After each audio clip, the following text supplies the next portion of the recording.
سلام تعنا هبلنا خبركم تخاطر حبرة ميديا على توزيع حدنا متنا لنا فلما قلنا قند رستم جنرال تادس ورد او لعل خالي جنرال تግራይ سقوم تخسر تأزاز ام حلاليفو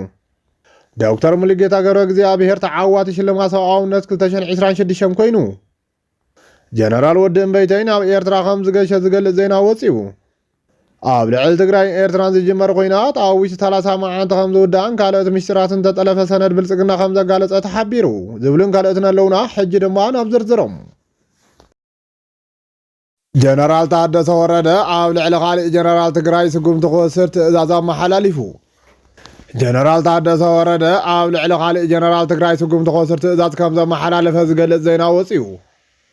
جنرال تادس ورد زمرحة زولو تقراي آب زحج ساعات آمونكو مرحة زملكات بركز زولو زينة تطاط كقال حمد نحن ذكريو كاب زي آتم قالي أمدما آب سوخ منزل على جنرال تقراي زخونه جنرال قعيش قورا آب تحت قصر موعال لا تحبر يركب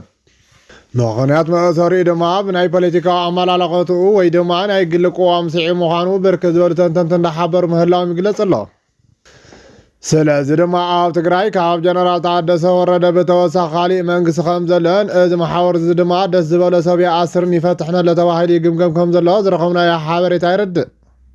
ነዚ ስዒ እውን ሎም ምምሕዳር ጀነራል ታደሰ ወረደ ብተደጋጋሚ ይውቀስ ከም ዘሎ እናተሓበረ ይርከብ ምክንያቱ ድማ ጀነራል ታደሰ ወረደ ኣብዚ ሕጂ ሰዓት ኣብ ዝመርሖ መንግስቲ ከምዚ ዓይነት ስሕተታት ምፍፃሙ ንብዙሓት ሕዚኑ ስለ ዘሎ እዩ لا ممكن كاب تقراي حادث زينا خمسة سمعة بصفحاتنا تقالح يركب إذا حادث زينا دما جنرال تادس ورده أو الجنرال قعيش قورا حادث سقوم تخفص ميوت إذا كم زهابة زنقر زلام تسقوم تدما جنرال قعيش قورا بهوت كفت تحان زلو وخص بدقة خوينو خكاتات لنز قبر مخانو لا تقلت يركب جنرال قعيش قورا أنا هذو تقراي زفت أبقاد لن جنتن كاب قمت بمئتاو قبل انت هالي اوهم بدقة خوينو خص خكاتات لتنقيرو الله سارت ازر مع جنرال قعيش قورا خاصيسو آسير وزنورا اكال لخفات حقاو ود وردت ازاز كم تمحلالف ايو خاب تقراي تسمع زينا زملخت كاب زتلا على دمان جنرال تادس ورد بركز ولا انقوت اندا تبركتل زلو لوم زتفلالوين اي زينا منጭታት كم زحبرو دمان جنرال قعيش قورا اب قرا غزي بتازاز جنرال تادس ورد خمس فتح زرخونا حبريتا يرد دكتور مليجيتا غبر እግዚአብሔር ተዓዋት ሽልማት ሰውነት 2026 ኮይኑ ዶክተር ሙሉጌታ ተሓረየሉን 37 ዓመታት ክሳለጥ ጸንሐን በስም ዶክተር ማርቲን ሉተር ኪንግ ተሰየመ ኮይኑ በጥምረት 5 ኮሌጃትን ዩኒቨርሲቲያትን ከባቢ ቻርልስተን ሰናዳዩ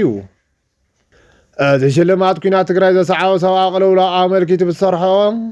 አድቮኬሲ ከም ዝተሓወሰ ዝሓበረ ዶክተር ሙሉጌታ ንዕውትነት ስራሓት ብተሃው ሽልማት ሓጎስ ወአ መሓወራ መራኸቢ ኤክስ ገሊጹ نزروا مارتين لوثر بموكاس أو زخون خورنا عالم زفصام زي فتحونا حادقة هلو فتحي زبالة دكتور مليجيتا أنصار تحسس ومسالات من زبال نسقاد حنتنا حاورا وقزقاز كقبر صويعو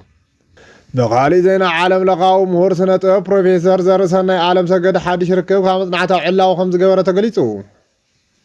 امباسي أمريكا وإيتيبيا محارا مرخو قزت فيسبوك هم زحابرو مهور يونيفرسيتي شيكاغو زخون بروفيسور زرسنا حاد شركة بقرية أكل بهراو مزيم إيتيبيا علاو مقوار حبيرو بتوسعهم بروفيسور زرسناي أو تفترة أما تفتنعتها صحف كام زغربة زقلت إمباسا أمريكا وتيتات سرحتو أو عدمتيو مكفالون إيدو بروفيسور زرسناي عالم سقر 3 مليون عام زوصارات كريتا أكار سلام بمرمرنا عالم زلالين بخالة مرمراو سرحاتون زفلتيو رالو ودن بيتين أبي إيرترا خمس زقشة زقلت زينا وطيو جنرال حيل سلاسة قرما ويدما ودن بيتي آب زحج ساعات آب تقراي كاب زلو حيل زلوهم ويدما تسمع جنرالات حدا مخانو خنقرر لصنحيو بمسارة ازر ما جنرال ودن بيتي زمركت تفرالي زيناتات قال حمطنا حمزكريو كاب دي آتم دما جنرال ودن بيتي وانا عزاز سراوي تقراي كوينو خم تحاري تحبيريو آب زحالة فورار هزو تقراي حدا خوانا آمارار حسراوي تقراي نارا جنرال ودن بيتي لهم وانا عزاز سراوي تقراي مخانو خحبر مطل حيذكر هذا جنرال بزل عالة بالحمر حنوت زفلات كوينو بزالان فتاون عزيز العالة شو من زنان زلو مخانو ينقرلو آب تفل عليه وسانات تقراي وخون تسراوي تدماز زل عالة تسعنو ناقر بمصوب بصفحاتنا تقلس يركب هذا جنرال أو تقراي كاب زلو زل عالة قنبارات كاب شفنا بمقوار دوب ذركو كفال سراوي تقراي نامر حس أنحيو ከም ዝፍለጥ ዋና ኣዛዚ ሰራዊት ትግራይ ድማ ጀነራል ታደሰ ወረደ ኮይኑ ድሕሪ ምጽንሑ ጀነራል ታደሰ ወረደ ናብ ስልጣን ፕሬዝዳንት ድሕሪ ምምጽኡ ድማ ኣዛዚ ሰራዊት ትግራይ ብዕሊ ከይተፈለጠ ጸኒሑ እዩ። ናይዚ ዋና ምኽንያት ድማ ውዕሊ ሰላም ፕሬቶርያ ኣብ ትግራይ ፍሉይ ሓይሊ እምበር ሰራዊት ከይህሉ ስለ ዝእዝዝ ዋና ኣዛዚ ሰራዊት ክህሉ ምግባር ወይ ድማ ዕላዊ ምግባር ካብ ጥቕሚ ጉድኣቱ ስለ ዘስዕብ ከይተነገረ ጸኒሑ እዩ። ይኹን እምበር ፌደራል መንግስቲ ንውዕሊ ሰላም ፕሬቶርያ ብግልፂ ጥሒቱ ንትግራይ ዘጥፍእ ምንቅስቓስ እንዳካየደ ስለ ዘሎ ህዝብን ሰራዊትን ንምውዳብ ዋና ኣዛዚ ሰራዊት ትግራይ ዕላዊ ምግባር ወሳኒ ኮይኑ ብምርካቡ ኣዛዚ ሰራዊት ንሱ ምዃኑ ተነጊርዎ እዩ። ብመሰረት እዚ ድማ ጀነራል ሃይለ ስላሴ ግርማይ ወይ ወድንበይተይ ዋና ኣዛዚ ሰራዊት ትግራይ ኮይኑ ምሕራዩ ቅድሚ ሕጂ ተሓቢሩ እዩ። እዚ ድማ ትግራይ ንዝመፅእ ሰላማዊ ይኹን ብረታዊ ቃልሲ ዓቐማ ወዲባ ንምጽናሕ ከም ዝሕግዛ እንዳተሓበረ ምጽንሑ ይዝከር። ዝተወረደ ሓይልን ሓድነትን እንትህልው ካብ ዝመፅእ ወራርን ብሰኣን ብሄራዊ ጥቕምን ስለ ዘድሕን ዓቕሚ ትግራይ ገምጊሙ ውዕሊ ሰላም ዘፍርስ ዘሎ ኣብይ ድማ መንገዲ ሰላም ክሕዝ ከም ዝገብሮን ትኽክለኛ ውሳነ ምዃኑን ኣብቲ ግዜ ተሓቢሩ እዩ። ብመሰረት እዚ ድማ ትግራይ ሎም ዋና ኣዛዚ ሰራዊት ሸይማ ከም ዘላን ውዳዊ ሰራዊት ከም ዝጠናኸርን ካብ ትግራይ ሰምዓናዮ ዜና ኣረጋጊጹ እዩ። ሎሚ ድማ እዚ ዋና ኣዛዚ ሰራዊት ትግራይ ኮይኑ ዘሎ ጀነራል ውድንበይተይ ዝምልከት ሓዱሽ ዜና ካብ ትግራይ ተሰሚዑ ኣሎ። እዚ ዜና ድማ ብጸላእቲ ህዝቢ ትግራይን ባዳታትን ዘቃላሕ ዘሎ ኮይኑ ዋና ኣዛዚ ሰራዊት ትግራይ ኮይኑ ዘሎ ጀነራል ውድንበይተይ ኤርትራ ምእታው ዝሕበር እዩ። ዋና ዓላማ እዚ ድማ ምስ ናይ ሰራዊት ኣዛዚ ዝተማኺሩ ኣብ ልዕልና ውግእ ንምኽፋት ይኽብሉ ተኸፈልቲ ብልጽግና እንዳገለጹ ይርከቡ። እዚ ድማ ሎሚ ኣብታ ሃገር መዘራረቢ ዝኾነ ዜና ኮይኑ ብወገን ትግራይ እውን ዕላዊ መልሲ ከም ዝወሃበሉ እንዳተገለጸ ይርከብ። ኣብ ልዕሊ ትግራይን ኤርትራን ዝጅመር ኩናት ኣብ ውሽጢ 30 መዓልቲ ከም ዝውዳእን ካልኦት ምስጢራትን ዝተጠለፈ ሰነድ ብልጽግና ከም ዘጋለጸ ተሓቢሩ። ካብ ፍልፍላትና ተረኸበ ሓበሬታ ከም ዝሕብሮ ኣብ መንጎ ፌደራል መንግስቲ ትግራይን ዘሎ ኩነታት ጀምር ዝብል ኣዋጅ ከም ተረፈ ተፈሊጡ። ካብ ትግራይ ተረኸበ ሓበሬታ ከም ዝሕብሮ ሰራሕተኛታት መንግስቲ ትግራይ ንልዕሊ 2 ወርሒ ደሞዝ ከም ዘይተኸፈሎም ተፈሊጡ። እዚ ዝኾነሉ ምኽንያት ድማ ፌደራል መንግስቲ ናብ ትግራይ ክልእኮ ዝነበረ በጀት ምእጋዱ ስዒቡ እዩ ክብሉ ፍልፍላት ይሕብሩ። ካብ ትግራይ ተረኸ ተወሰኸ ሓበሬታ ከም ዝገለጾ ኣብ ከተማ ዝርከቡ ሰራሕተኛታት ብልቓሕ ዝተወሰነ ደሞዝ ዝረኸቡ እንትኾኑ ኣብ ንኣሽተይ ከተማታትን ገጠራትን ዝርከቡ ሰራሕተኛታት መንግስቲ ግን ደሞዝ ስለ ዘይተኸፈሎም ኣብ ከቢድ ሽግር ከም ዘለዉ ዝረኸብናዮ ሓበሬታ ይረድእ።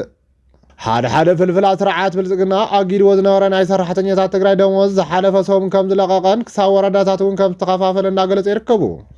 ይኹን እምበር ብወገን ፌደራል መንግስቲ ይኹን ብወገን ትግራይ እቲ ናይ ሰራሕተኛታት ደሞዝ ዝተለቐቐ ምዃኑ ዛጊድ ዝገልጽ ዝኾነ ይኹን መግለፂ ከም ዘይተዋህበ ተፈሊጡ። ፌደራል መንግስቲ ኣካውንት ትግራይ እናኣገደ ኣብ ዝርከበሉ ኣብዚ ሕጂ እዋን ኣጊድዎ ዝነበረ ናይ ሰራሕተኛታት ትግራይ ደሞዝ ተለቒቑ ዝብል ዜና ሓቂ ናይ ምዃን ዕድሉ ትሕት እንዳበሉ ከም ዝርከቡ ተፈሊጡ። መልቃቕ ደሞዝ ሰራሕተኛታት መንግስቲ ትግራይ ብዝምልከት ዝንዛሕ ዘሎ ዜና ሓቅነቱ ክረጋገጽ ዝኽእል ብወገን ትግራይ ወይ ድማ ብወገን ፌደራል መብርህ እንተተዋሂቡ ጥራሕ ከም ዝኾነ ፍልፍላት ሓቢሮም። እዚ ከምዚ ኢሉ እናሃለወ ሕጂ ዝወፀ ሰበር ዜና ከም ዝሕብሮ ተጠለፈ ሰነድ ብልጽግና ትልሚ ኩናት ኢትዮ ኤርትራን ትግራይን ከም ዘጋለጸ ተሓቢሩ። እቲ ተጠለፈ ሰነድ ብልጽግና ኣብ ልዕሊ ትግራይን ኤርትራን ዝካየድ ኩናት ኣብ ውሽጢ 30 መዓልቲ ክውዳእ ምዃኑ ብግልፂ ከም ዘረድእ ተገሊጹ። ዝሓበሻ ዝበሃል ሚድያ ሓዊሱ ካልኦት ዓበይቲ ሚድያታት ጎንፂ ኢትዮጵያን ኤርትራን መሊሱ ከም ዝተጋድድን ናብ ጦርነት የምርሕ ከም ዘሎ እናፀብፀባ ይርከባ። ፌደራል መንግስቲ ሕወሓት በዓላ እቲ ኩናት ንኽትጅምሮ ሕወሓት ብሓፈሻ ድማ ህዝቢ ትግራይ ክትጥቀመሎም ዝኽእል ናይ ባንኪ ኣካውንታት እናኣገደ ይርከብ። ስለዚ ድማ ኣብ መንጎ ሕወሓትን ስርዓት ብልጽግናን ዘሎ ጎንፂ ኣብ መበል 11 ሰዓት ከም ዝበፅሐን መንቀዲም ይጅምር ናብ ዝበሃለሉ ደረጃ ከም ዝተሰጋገረን ከም ዝኾነ ፍልፍላት እናሓበሩ ዝርከቡ እንትኾኑ ኣብ መንጎ ህግደፍን ብልጽግናን ዘሎ ጎንፂ እውን